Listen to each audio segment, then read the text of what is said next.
રાષ્ટ્રીય દલિત અધિકાર મંચ મહીસાગર જિલ્લા ટીમ દ્વારા કરાયું જન અધિકાર સભા તથા રાષ્ટ્રીય દલિત અધિકાર મંચના કાર્યાલયના લોકાર્પણ કાર્યક્રમનું આયોજન બાલાસિનોર ખાતે વડગામના ધારાસભ્ય કોંગ્રેસના કાર્યકારી પ્રમુખ જિગ્નેશભાઈ મેવાણીનું બાલાસિનોર સર્કિટ હાઉસ ખાતે બાલાસિનોર પૂર્વ ધારાસભ્ય અજીતસિંહ ચૌહાણ, બાલાસિનોર શહેર કોંગ્રેસ પ્રમુખ છત્રસિંહ વાઘેલા, તાલુકા પ્રમુખ પીએન ચૌહાણ સહિત બાલાસિનોર નગરપાલિકાના કોંગ્રેસના કાઉન્સિલર સાથે મીટિંગ યોજાઈ, જેમાં બાલાસિનોર નગરના સ્થાનિક મુદ્દાઓ પર ચર્ચા કરવામાં આવી હતી.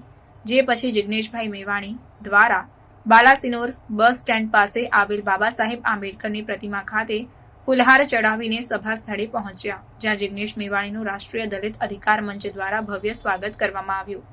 ભારતીય બંધારણના નિર્માતા ડોક્ટર બાબા સાહેબ દ્વારા ભારતમાં વસતા દરેક નાગરિકો અને દરેક સમાજના લોકોને મળેલા મૂળભૂત અધિકાર બચાવવા તથા કોઈપણ વર્ગના લોકોને થતા અન્યાય અને અત્યાચારો સામે અવાજ ઉઠાવવા રાષ્ટ્રીય દલિત અધિકાર મંચ મહીસાગર સંગઠન દ્વારા બાલાસિનોરમાં ભવ્ય જન અધિકાર સભાનું આયોજન, દલિત અધિકાર મંચના કાર્યાલયનું લોકાર્પણ કાર્યક્રમનું આયોજન કરાયું હતું, જેમાં વડગામના બાહોશ લડાકુ ધારાસભ્ય જિગ્નેશભાઈ મેવાણી, ગુજરાતમાં 30 વર્ષથી સત્તામાં બેઠેલ ભારતીય જનતા પાર્ટીના શાસનમાં ભ્રષ્ટાચારનું પ્રમાણ ખૂબ વધી ગયું છે તેમ જણાવ્યું હતું. મહીસાગર જિલ્લામાં આવેલા સંતરામપુર નગરપાલિકા હોય કે પછી બાલાસિનોર નગરપાલિકા, ખૂબ મોટા પ્રમાણમાં ભ્રષ્ટાચાર આચરતા નગરપાલિકા ચીફ ઓફિસરને ખુલ્લી ચેતવણી આપવામાં આવી. સાથે ગુજરાત રાજ્યના સીએમ દ્વારા 1 મહિના પહેલા ઉદ્ઘાટન કરવામાં આવેલ સ્વીક સેન્ટરના આઉટસોર્સિસના કર્મચારીઓને સરકારી ધારાધોરણ મુજબ પગાર આપવામાં આવતો નથી. પગારના પૈસામાંથી સુપરવાઇઝર દ્વારા પગારમાંથી 5,000 પરત લેવાનું કૌભાંડ, પગાર સ્લીપ પીએફ ન ચૂકવી કૌભાંડ કર્યું હોય, તેમજ બાલાસિનોર નગરપાલિકા વિસ્તારમાં આવેલા રસ્તાઓ, પાણી, ગટરની સમસ્યાઓ અને નગરપાલિકા દ્વારા સફાઈ કર્મચારીઓને સમયસર પગાર પણ આપવામાં આવતો નથી. ત્યારે યોજાયેલા કાર્યક્રમમાં બાલાસિનોર તાલુકા તેમજ મહીસાગર જિલ્લાના તમામ તાલુકાઓમાંથી રાષ્ટ્રીય દલિત અધિકાર મંચના કાર્યકરો પણ ઉપસ્થિત રહ્યા હતા અને પોતાની રજૂઆત કરી હતી.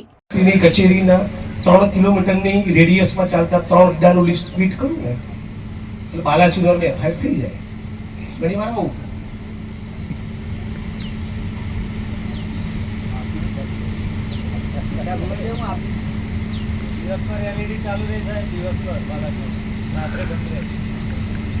સાથીઓ, આજે આપણે બધા એક સંકલ્પ કરીને છૂટા પડીએ અને સાથે મારી વાણીને વિરામ આપું.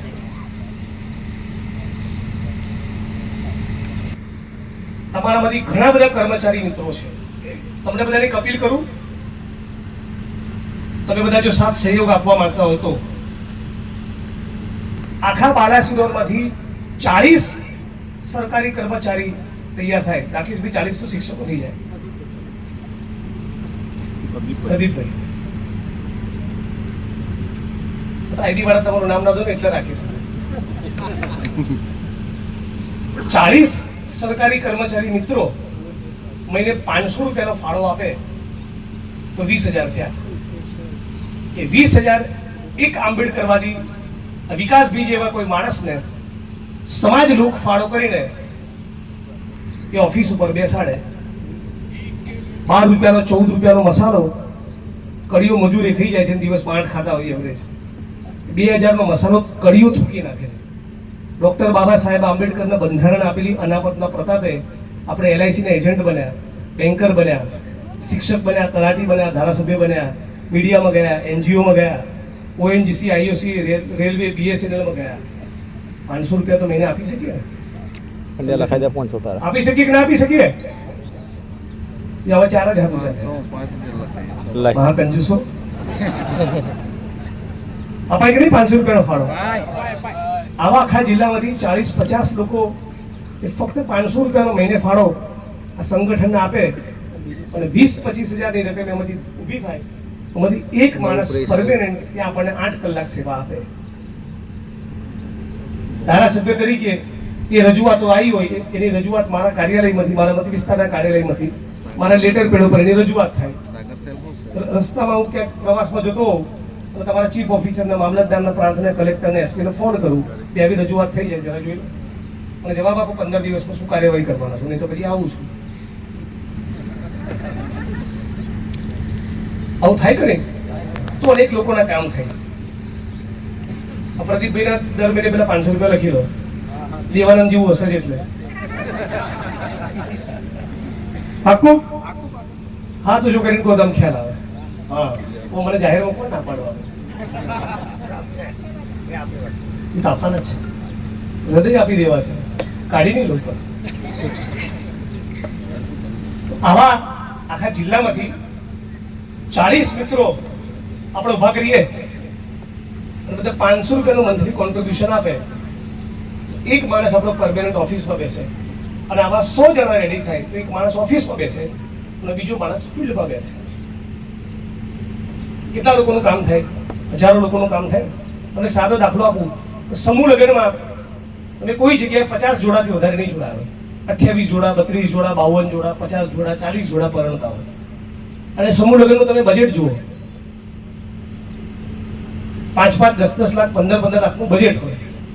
કેટલા જોડાને પરણાવવા? ત્યાં તમે ભૂલ કરી છે, પેલો પાપડ લઈને જવાનું હતું.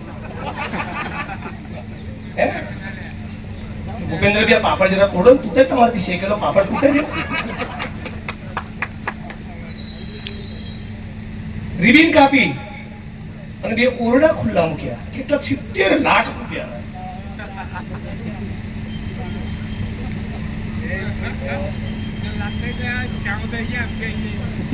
ચાવ થઈ ગયા. પેલા સંતરામપુરની અંદર ઘન કચરાના નિકાલ માટેના 1.25 કરોડ ચાવ થઈ ગયા. એ રીતે ચાવ થઈ ગયા. એમ કોને?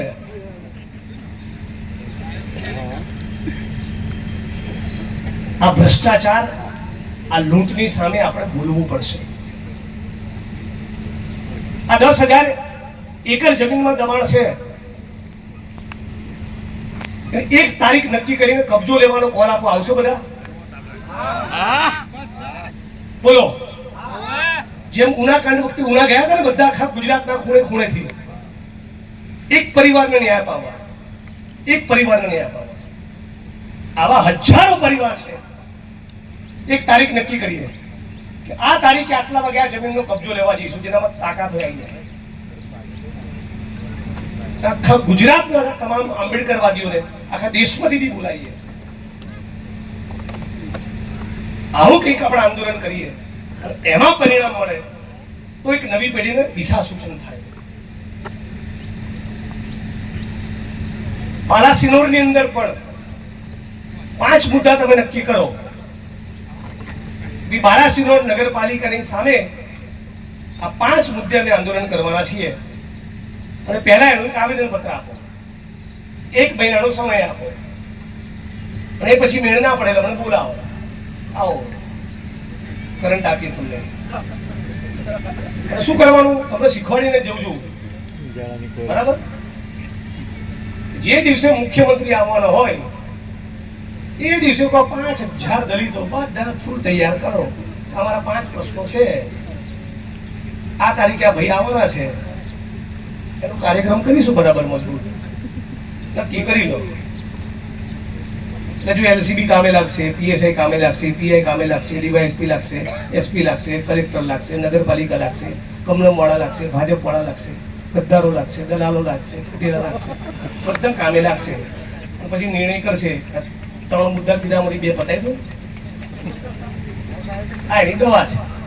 હું એલોપેથી બી રાખું છું, આયુર્વેદિક બી રાખું છું. જેવો રોગ જેવી જરૂરિયાત, જેવો જય ભીમને વોટ્સઅપના મેસેજો અને જમીનના મુદ્દે લડાઈ લડનારા પાછા જુદા. તમારા ઘરમાં, તમારી સંપત્તિમાં, અત્યારે કે બાલાસિનોરમાં રાજુભાઈનો ફ્લેટ હોય 3 BHK નો, અને એમાં હું ઘૂસી જાઉં 32 વર્ષથી ચાલે? આવી દાદાગીરી હોય? 41 વર્ષ 198 એકર અમે રાપરમાં ખાલી કરાયા. 41 વર્ષ પછી બનાસકાંઠા જિલ્લાના ધાનેરા તાલુકાના લવારા ગામે 49 વર્ષ પછી કબજો ખાલી કરાયો 8 એકરનો. 49 વર્ષ. તમે આ દાદાગીરીની કલ્પના કરો. અને ત્યાં સુધી માણસ કે આવો બેટા. 14મી એપ્રિલે આંબેડકર જયંતિ નિમિત્તે કચ્છ જિલ્લાની અંદર રાપરની જે પ્રવેશ દ્વાર છે ત્યાં સામખિયાળી હાઈવે બંધ કરાવીશ. 24 કલાકમાં 112 એકર માપીને આપી દીધી. 36 વર્ષથી નતા. અમદાવાદમાં એક કલેક્ટર શ્રી હતા, મહિલા, બહુ સારું પોસ્ટિંગ છે, તારે સારી મલાઈ ખાય છે. 6 વખત આવેદન પત્ર આપ્યા ધંધુકા અનુસૂચિત જાતિની મંડળીના મુદ્દે. કલેક્ટર કચેરીની બહાર હું કમલેશભાઈને બધા સુઈ ગયા. ખૂબ આંદોલન કર્યા, કબજો નતા સોંપતા. સારું, કઈ વાંધો નહીં, અઠવાડિયા મળી જશે. એમનો એક અધિકારી કે લઈને લો, ત્યારે 24 વર્ષથી નહીં મળ્યો ને, અઠવાડિયામાં કબજો લઈ લીધી છે કે લઈ લેજો. પ્રેસ કોન્ફરન્સ કરી કે વાઇબ્રન્ટ ગુજરાત ગ્લોબલ ઇન્વેસ્ટર સમિટમાં નરેન્દ્ર મોદી આવે ત્યારે એની ગાડી આગળ સુઈ જવાનો છું. આવો ન્યાયપ્રિય લોકો બધા જ ચલો, એની ગાડી આગળ સુઈ જવા. 6 દિવસમાં 340 એકર માફી આપી દીધી. 6 દિવસ. અત્યારે કરંટ આપવું એ જગ્યા બી શીખી લો. વર્ષ માટે એક માણસને ધારો કે આપણે દલીલ ખાતર આમને રાખ્યા, 3 લાખ રૂપિયા થયા. અને આ ભાઈ 5 રજા મહિને ભોગવણ 25 દિવસ કામ કરે, અને એ 25 દિવસમાં 25 ગામમાં જાય, ફૂલેની, ડોક્ટર બાબા સાહેબ આંબેડકરની અને બંધારણની વિચારધારાની વાત કરે. અને એ ગામમાં કોને ઘરનો પ્લોટ નથી એની યાદી બનાવે, કોને મનરેગા યોજનામાં કામ જોઈએ છીએ એના ફોર્મ ભરાવે. એક ગામમાં ધારો કે 3 દિવસ થાય અને મહિને 10 જ ગામ કરે, અને એક ગામમાંથી 50 લોકોને મનરેગાનું કામ મળતું શરૂ થાય તો 500 લોકોના ઘરનો ચૂલો ચાલુ થાય. અને એવું 12 મહિના કરો તો 5000 લોકોના ઘરનો ચૂલો ચાલુ થાય 3 લાખ. અને પેલામાં 100 જણાનો ફાયદો, સમૂહ લગ્નમાં 10 લાખ ખર્ચ્યા. હવે આપણે જો એવું કહેતા હોઈએ છીએ, સમજજો, એના આપણે બી ગરીબ દીકરીઓ છે, એ બી ગરીબ માણસ છે, તો ગરીબ દીકરો અને દીકરી આપણો કોર્ટમાંથી પહેણી જાય યાર, બહુ મોટી વાત. શું કરવું તોય આવજો, ને લગ્ન કરવા તોય આવજો.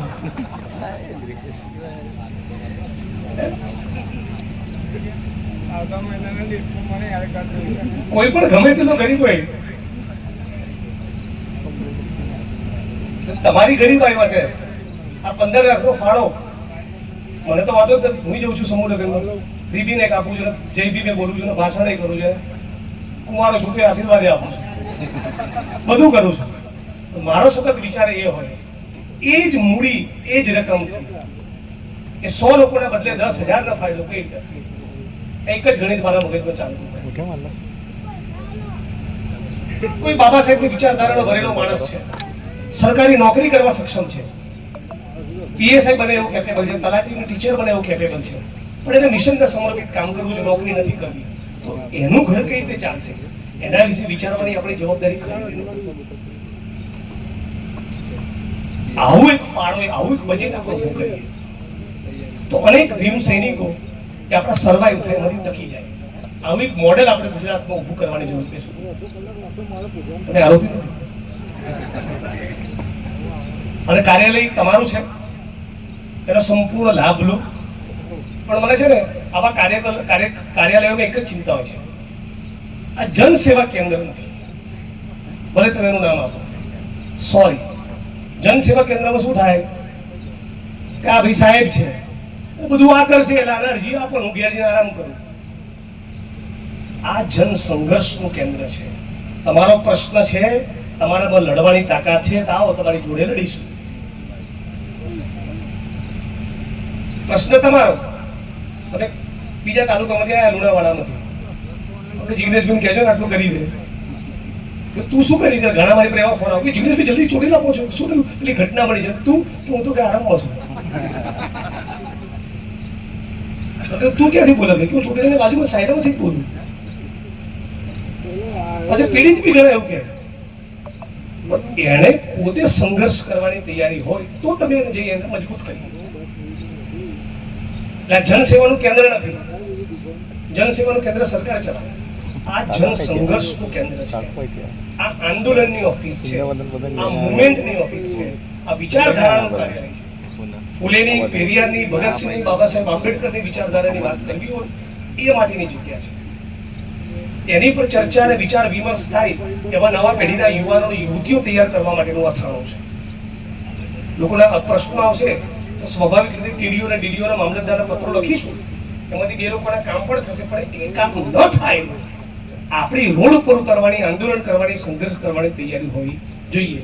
આ તમારું કાર્યાલય છે. આવો બધા સાથે મળીને કાર્યાલયની રિબીન કાપવાના કાર્યક્રમમાં આપણે બધા સાથે જોડાઈશું. આ સાથે મારી વાણીને વિરામ આપું. ગુજરાતમાં ભારતીય જનતા પાર્ટીનું શાસન છે અને એમના શાસનમાં ભાઈને ભાઈથી લડાવવાની નીતિ રહી છે.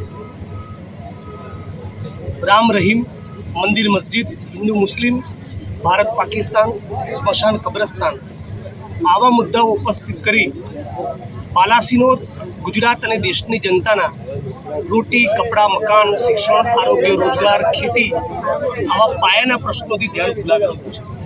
આજે બાલાસિનોરમાં રાષ્ટ્રીય દલિત અધિકાર મંચ નામના અમારા સંગઠનના કાર્યાલયનો ઓપનિંગનો પ્રસંગ હતો. એ પૂર્વે કેટલાક મીડિયાના મિત્રો, કેટલાક આંબેડકરવાદી ચળવળના મિત્રો, કોંગ્રેસ પક્ષના મિત્રો અને સામાન્ય નાગરિકો મળ્યા. બધાનું એક સુરે કહેવું છે કે આખા ગુજરાતમાં ના હોય એવો ભ્રષ્ટાચાર બાલાસિનોર નગરપાલિકા અને આ વિસ્તારના વહીવટી તંત્રમાં જોવા મળી રહ્યો છે. સફાઈ કર્મચારીઓનું ભયંકર શોષણ થયું છે. એની કચેરીમાં આઉટસોર્સિંગના કોન્ટ્રાક્ચ્યુઅલ કર્મચારી તરીકે જે ફરજ બજાવે છે એમને લઘુત્તમ વેતન, પગાર સ્લીપ કે પીએફનો લાભ પણ મળતો નથી. વર્ષોથી અહીં દબાણના પ્રશ્નો છે, બાયપાસનો પ્રશ્ન છે, ભયંકર ગંદકીનો પ્રશ્ન છે.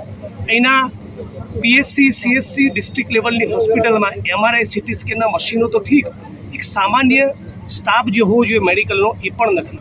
ત્યારે સવાલ એ થઈ રહ્યો છે કે શા માટે ગુજરાતની ભારતીય જનતા પાર્ટીની સરકાર એ બાલાસિનોર માટે એવું ઓરમાયું વર્તન કેમ રાખે છે? આવા તમામ પ્રશ્નોનું નિરાકરણ આવે એના માટે અમારા સંગઠનના કાર્યાલયનું નિર્માણ થયું છે. સમગ્ર બાલાસિનોરના અને સમગ્ર જિલ્લાના લોકોને હું અપીલ અને આહવાન કરું છું કે આવો તમારા જે પણ પ્રાણ પ્રશ્નો છે એ મુદ્દે કોંગ્રેસ પક્ષના કાર્યકારી પ્રમુખ તરીકે, ગુજરાતના નાગરિક તરીકે અને રાષ્ટ્રીય દલિત અધિકાર મંચના કન્વીનર તરીકે ત્રણેય કેપેસિટીમાં અમારી લડવાની તૈયારી છે. હર જોર જુલમ કે ટક્કર પે સંઘર્ષ અમારા નારા હે. અહીંયા સામાન્ય નાગરિકો, આરટીઆઈ કરનારા લોકો, અમારા પક્ષના માણસો બધાને પોલીસ તંત્ર દ્વારા છેલ્લા કેટલાક વર્ષોમાં ખૂબ ટાર્ગેટ કરી ખોટા કેસોમાં ફસાવવામાં આવ્યા છે. રિપોર્ટર્સને પણ ટાર્ગેટ કરવામાં આવે છે. આ દમન અને અત્યાચારની વિરુદ્ધમાં લડવા માટે આજે મેં બધા સંકલ્પ લીધો છે.